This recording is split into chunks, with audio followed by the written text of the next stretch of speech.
अब की बार ये जो नड़वा का चुनाव है ये दो ही भागों में बंट चुका है। एक वो लोग जो अपने बच्चों की शिक्षा चाहते हैं, एक वो लोग जो अपने बुजुर्गों का, बच्चों का स्वास्थ्य चाहते हैं।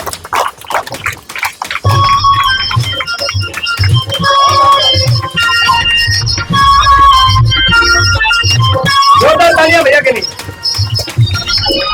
बहुत बड़े बड़े धुरंधर है आपके सामने नलवा हलके में। उनके कार्यक्रमों में देखा गया है कि कितने बड़े बड़े जनरेटर, बड़े बड़े टेंट, खाने पीने की व्यवस्था होती है। आपके कार्यक्रम में तो लाइट तक की भी व्यवस्था नहीं है। चुनाव के अंदर हमने रात को दारू बट्टी देखी थी, हमने चुनाव के अंदर पैसे बटते देखे थे। आज हम लोग शिक्षा का सत्संग कर रहे हैं महिलाओं के साथ में, गाँव वालों के साथ में। मातरम जिंदाबाद जिंदाबाद। उमेश जी, पिछले 12 सालों से शिक्षा के मुद्दे पर आप ऑलरेडी जो है समाज सेवा करते आ रहे हैं, तो इस दलदल में उतरने की वजह क्या है? 10 साल जो शिक्षा मंत्री रहे वो कंवरपाल गुर्जर जी रहे, जो खुद 12वीं पास नहीं है। उनसे एक रकम नहीं पढ़ी गई विधानसभा के अंदर। जब इस तरह के लोग राजनीति के अंदर हैं तो राजनीति शिक्षा कैसे देगी? तो अब हम लोगों ने फैसला किया, इस दलदल में उतरेंगे और इस कीचड़ को साफ करेंगे। भारत माता की, भारत माता की। अब की बार राजा का बेटा राजा नहीं, अब की बार राजा के बेटे का दोस्त राजा नहीं बनेगा। ये जो गरीब लोग, ये गरीब परिवार हैं, इनके बच्चे पढ़ लिख के राजा बनेंगे। और ये लड़ाई हमने बीधी स्पष्ट और सीधी लकीर खींच दी है कि अब की बार जो आम लोग हैं, आप अपने बच्चों को राजा बनाओगे या किसी नेता के बेटे दोस्त को राजा बनाओगे? आप बताओ। पेड़ों पे बहारी, फूलों की राहों में कतारे, फूलों की यहाँ हंसता है सावन, यहाँ हंसता है सावन गानों। मुद्दे क्या रहने? सीधा मुद्दा शिक्षा, स्वास्थ्य, बिजली, रोजगार। इन 4 मुद्दों के ऊपर हम लोग ये इलेक्शन लड़ेंगे।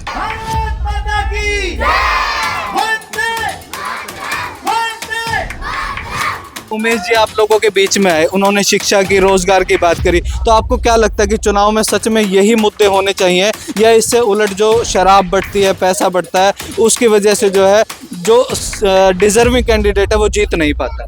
नहीं सर, जो इन्होंने बताया वही मेन मुद्दा है। मेन तो इन्होंने शिक्षा का बताया, सबसे जरूरी वही मुद्दा। अगर वो होगा तो बाकी मुद्दों पर तो हम अपने आप ही लड़ लेंगे। शिक्षित आदमी होगा वो हर बात अपनी खुद ही कर सकता है। जब उसे पता होगा चोट कहाँ करनी है, तो शिक्षा वही साधन है जिससे पता चलता है कि आदमी को किस जगह मारने से चोट लगेगी। स्वास्थ्य, शिक्षा, रोजगार जैसे मुद्दों के ऊपर राजनीति करने वाली आम आदमी पार्टी की सरकार दिल्ली और पंजाब के बाद अब हरियाणा में सेंधमारी करने की कोशिश कर रही है, क्योंकि आने वाले 5 अक्टूबर को हरियाणा के अंदर विधानसभा चुनाव है और हरियाणा में 90 की 90 सीटों पर जो है आम आदमी पार्टी ने जो है अपने कैंडिडेट उतार दिए हैं। ऐसे में नलवा हल्के के अंदर जो आम आदमी पार्टी से उम्मीदवार है उमेश शर्मा जी, वो हमारे साथ मौजूद है, तो उनसे बातचीत कर लेते हैं। क्योंकि इससे पहले हमने अक्सर देखा है कि बड़े बड़े राजनेता जो है प्रोग्राम करते हैं, लोगों के बीच में जाते हैं और बहुत बड़े बड़े टेंट, बहुत बड़े बड़े स्पीकर और न जाने क्या क्या व्यवस्थाएं जो है होती है, लेकिन एक आम आदमी पार्टी का जो कार्यकर्ता है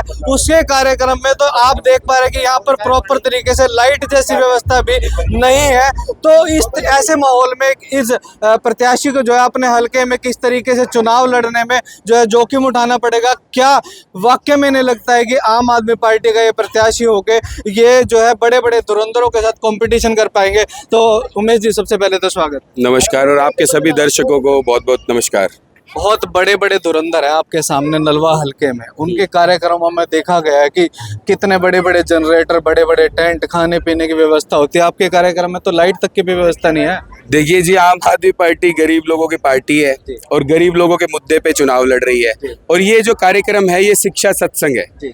ये हिंदुस्तान की राजनीति में पहला ऐसा सत्संग है। अभी तक तो चुनाव के अंदर हमने रात को दारू बट्टी देखी थी, हमने चुनाव के अंदर पैसे बटते देखे थे। आज हम लोग शिक्षा का सत्संग कर रहे हैं महिलाओं के साथ में, गाँव वालों के साथ में। हम लोग एक ही अपील कर रहे हैं सबसे कि अब की बार इस पिछले 70 साल की राजनीति ने, दारू और पैसे की राजनीति ने, जात पात की राजनीति ने हमें क्या दिया? हमारे बच्चों की बर्बादी, अस्पताल की लाचारी, बर्बादी सारी तरफ छाई हुई है। तो अब की बार मैं इन सब से कह रहा हूँ कि ये जो बड़े बड़े नेता, पैसे वाले नेता सत्संग करेंगे दारू का, हम लोग सत्संग करेंगे शिक्षा का। अब की बार ये जो नड़वा का चुनाव है ये दो ही भागों में बंट चुका है। एक वो लोग जो अपने बच्चों की शिक्षा चाहते हैं, एक वो लोग जो अपने बुजुर्गों का, बच्चों का स्वास्थ्य चाहते हैं। उन लोगों के बीच में लड़ाई है किन लोगों से जो जात पात, धर्म और दारू की बात करते हैं। तो ये लड़ाई बिल्कुल सीधी और स्पष्ट हो गई है और हमने अपनी ताल ठोक दी है। उमेश जी, पिछले 12 सालों से शिक्षा के मुद्दे पर आप ऑलरेडी जो है समाज सेवा करते आ रहे हैं, तो इस दलदल में उतरने की वजह क्या रही? देखो जी, सामाजिक तौर पे मैंने 2019 के अंदर अनशन किया था। इन नेताओं से कहा था कि इतना पैसा है राजनीति के अंदर, इन सब लोगों से, इन राजनीति के अंदर 18,000 करोड़ रुपए खर्च होते हैं गरीब बच्चों के ऊपर, ठीक है। उन पैसों से लेकिन बच्चों की बर्बादी हो रही है। अनशन किया, प्रदर्शन किया, सब किया, लेकिन किसी ने नहीं सुनी। तो अब हम लोग जो है इस शिक्षा की राजनीति करना चाहते हैं। जो ये नेता जो हैं, जैसे कि अभी 10 साल जो शिक्षा मंत्री रहे वो कंवरपाल गुर्जर जी रहे, जो खुद 12वीं पास नहीं है, उनसे एक रकम नहीं पढ़ी गई विधानसभा के अंदर। जब इस तरह के लोग राजनीति के अंदर हैं तो राजनीति शिक्षा कैसे देगी? तो अब हम लोगों ने फैसला किया, इस दलदल में उतरेंगे और इस कीचड़ को साफ करेंगे। उमेश जी, कहीं ना कहीं आपके सामने अगर बात करें जेजेपी से वीरेंद्र चौधरी, कांग्रेस से अगर बात करें अनिल मान, और बीजेपी से अगर बात करें रणधीर पनिवार, जो कहीं ना कहीं कुलदीप बिश्नोई के काफी नजदीकी हैं, उनके साथ कंपटीशन कर पाएंगे क्या? आपने एक शब्द यूज किया कि कुलदीप बिश्नोई जी के करीबी हैं, ठीक है, और अनिल मान साहब किसके करीबी है? किसके करीबी है? दीपेंद्र हुड्डा जी के। यही बात है ना।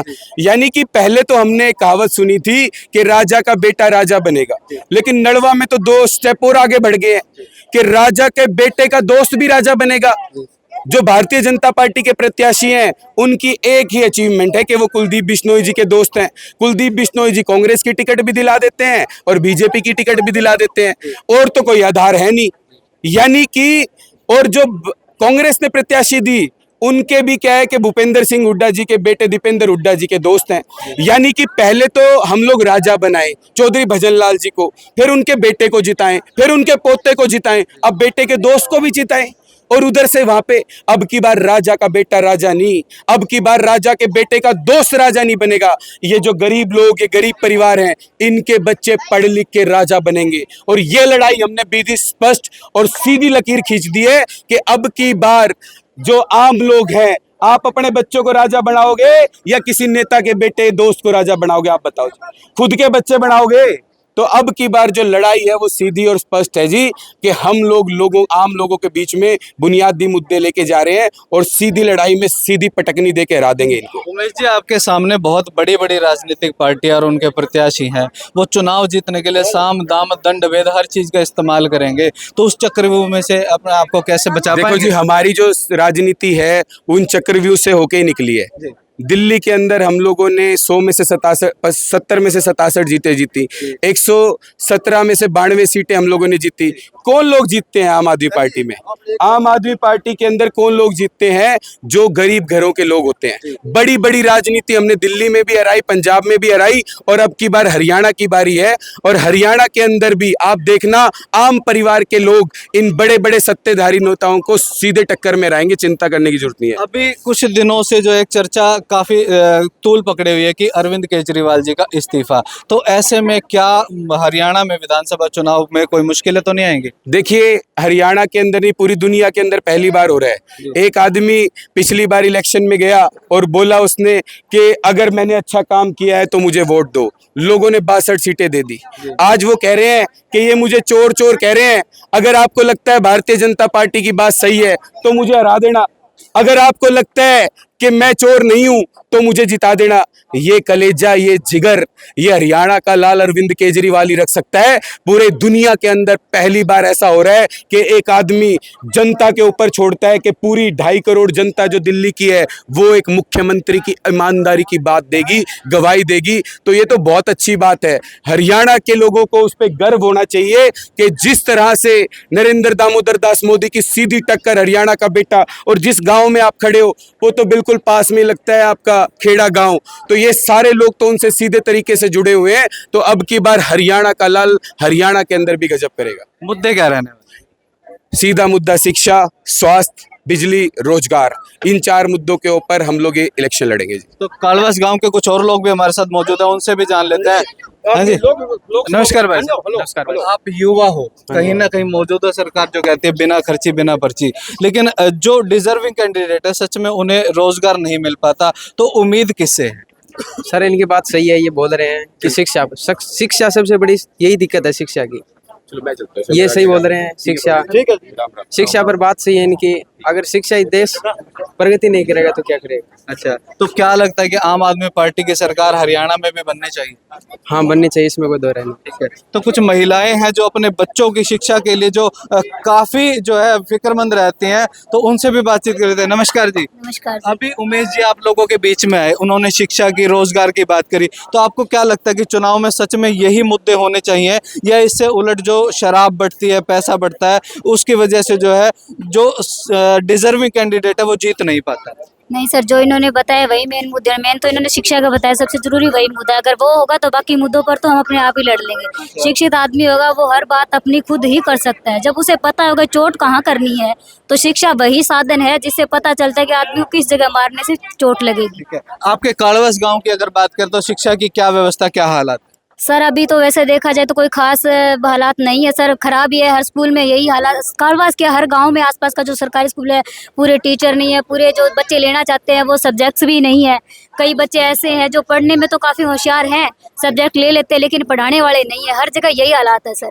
तो कहीं ना कहीं जो है शिक्षा के मुद्दे पर इस बार हरियाणा में भी आम आदमी पार्टी जो है सेंधमारी करने वाली है। अब देखने वाली बात है कि आम आदमी को जो है इस आम आदमी पार्टी के प्रत्याशियों के मुद्दे कितना एक सही लगते हैं, कितना एक उससे जो है इत्तेफाक रखते हैं, और आने वाली 5 अक्टूबर को क्या आम आदमी पार्टी के प्रत्याशी के हक में जो है यहाँ की जनता वोट करने वाली है, ये तो अब 8 अक्टूबर को ही पता चलेगा। लेकिन नलवा हल्के में पिछले काफ़ी समय से जो है उमेश शर्मा जो आम आदमी पार्टी के प्रत्याशी है काफ़ी सक्रिय तौर पर जो है महिला पंचायत भी कर चुका है और शिक्षा के मुद्दे पर लोगों के बीच में जा रहे हैं। तो कहीं ना कहीं आपकी जो भी राय इस वीडियो को लेकर कमेंट करके जरूर बताएं। इस वीडियो को शेयर करना ना भूलें। धन्यवाद।